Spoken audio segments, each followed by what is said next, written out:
श्री शिवाय नमस्तुभ्यम।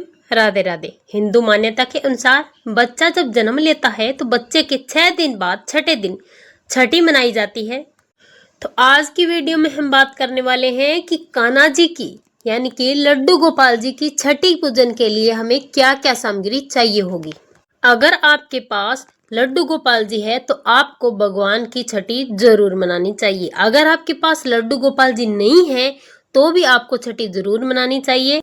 इसके लिए आपको एक लड्डू गोपाल जी चाहिए और अगर किसी कारणवश लड्डू गोपाल जी की सेवा नहीं है तो भगवान के किसी भी विग्रह स्वरूप, भगवान विष्णु का जो भी विग्रह स्वरूप आपके घर में है उनकी आप छठी मनाएं। आपको भगवान श्री कृष्ण जी की एक फोटो लेनी है। उसके बाद छठी के लिए आपको नई ड्रेस लेनी है, मुकुट लेना है। इसी के साथ आपको नजरिए भी लेने हैं और इसी के साथ आपको तगड़ी लेनी है। नजरिए बहुत ही जरूरी है, आपको नजरिए जरूर लेने हैं। आप नजरिए घर पर भी बना सकते हैं और मार्केट से खरीद कर भी ला सकते हैं। चाहे तो तगड़ी ले लीजिए, अगर नहीं मिलती है तो कोई बात नहीं, तगड़ी ऑप्शनल है। इसी के साथ आपको मोर पंख भी लेना है और इसी के साथ आपको बांसुरी भी लेनी है, लड्डू गोपाल को समर्पित करनी है। ध्यान रखें, छठी के दिन आपको लड्डू गोपाल को पीले रंग की पोशाक पहनानी है और जो पोशाक आप पहनाने वाले हैं वो पोशाक आपको नई पहनानी है। इसी के साथ आपको लड्डू गोपाल जी को स्नान कराने के लिए दूध लेना है। दूध आप कम या ज्यादा अपनी इच्छा के अनुसार ले सकते हैं।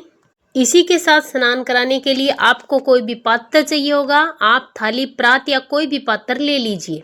इसी के साथ आपको न्यौछावर करनी है। न्यौछावर आप कम या ज्यादा अपने अनुसार कितने भी कर सकते हैं। इसी के साथ आपको एक घी का दीपक लेना है। जो दीपक आप लेंगे उसमें आपको सिर्फ और सिर्फ गाय माता का घी डालना है और जो दूध छठी पूजन के लिए आप लेने वाले हैं वो दूध भी आपको गाय माता का ही लेना है।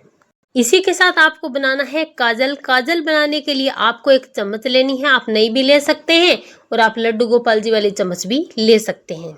इसी के साथ आपको तिलक करने के लिए रोली, चावल और चंदन आपको लेना है। अगर आप फोटो का पूजन कर रहे हैं तो वस्त्र स्वरूप समर्पित करने के लिए आपको कलावा चाहिए होगा। इसी के साथ आपको एक कलश में जल भरना है। इसी के साथ लड्डू गोपाल जी की सेवा में तुलसी पत्तर का बहुत बड़ा महत्व है, इसीलिए आपको तुलसी पत्तर जरूर लेना है। साथ ही साथ भगवान की छठी पूजन में कड़ी और चावल का भोग लगाया जाता है, तो आप कड़ी चावल प्रसाद में जरूर बनाएं। कड़ी चावल के अलावा आप कोई भी मिठाई समर्पित कर सकते हैं। मिठाई आप मार्केट से लेकर भी आ सकते हैं, अपने घर पे भी बना सकते हैं। कोई भी मिष्ठान आप बना करके समर्पित कर सकते हैं। इसी के साथ आपको फल भी समर्पित करना है, लेकिन ध्यान रखना कड़ी चावल आपको जरूर समर्पित करना है।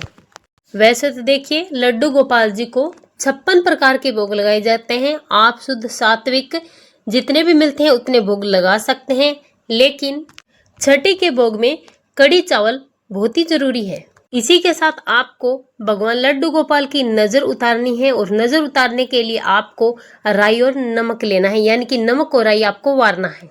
छठी के दिन बच्चे को पालना झुलाया जाता है, यानी कि झूला झुलाया जाता है, तो आप पालने की व्यवस्था कर लीजिएगा। अगर आपके पास पहले से झूला है तो अति उत्तम है, नहीं तो आप एक झूला लेकर आए या फिर अपने घर पर भी आप बना सकते हैं, लेकिन झूला आपको जरूर झुलाना है। तो देखिए, ये वो सारी सामग्री है जो कान्हा जी की छठी पूजन के लिए आपको चाहिए।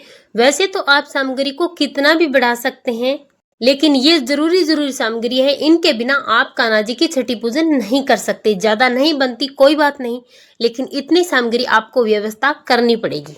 और छठी का दिन है, आप खुशी में कितना भी दान कर सकते हैं, कितने भी भंडारे लगवा सकते हैं, आप चाहे जितना दान कर सकते हैं, इसकी कोई सीमा नहीं है। यहाँ पर हमने जो सामग्री बताई है वो जरूरी सामग्री है। अगर आप व्रत करते हैं, अगर आपने कान्हा जी की जन्माष्टमी का व्रत किया है, जन्माष्टमी पूजन किया है, तो आपको ये छठी जरूर मनानी है, क्योंकि छठी पूजन के बिना आपको जन्माष्टमी के व्रत का फल नहीं मिलता है, जन्माष्टमी के पूजन का फल नहीं मिलता है। इसीलिए आपको भूल नहीं करनी है। कान्हा जी की ये छठी पर्व आपको जरूर मनाना है। यहाँ पर हमने आपको आवश्यक सामग्री बताई है। कोई भी चीज समझ में नहीं आती है तो आप कमेंट बॉक्स में कमेंट करके पूछ सकते हैं। हमारी अगली वीडियो आने वाली है कि आपको ये छठी पूजा कैसे करनी है, छठी पूजन की विधि। इसीलिए हमारे चैनल को सब्सक्राइब करें। वीडियो पसंद आए तो लाइक करें और शेयर करना ना भूलें। राधे राधे।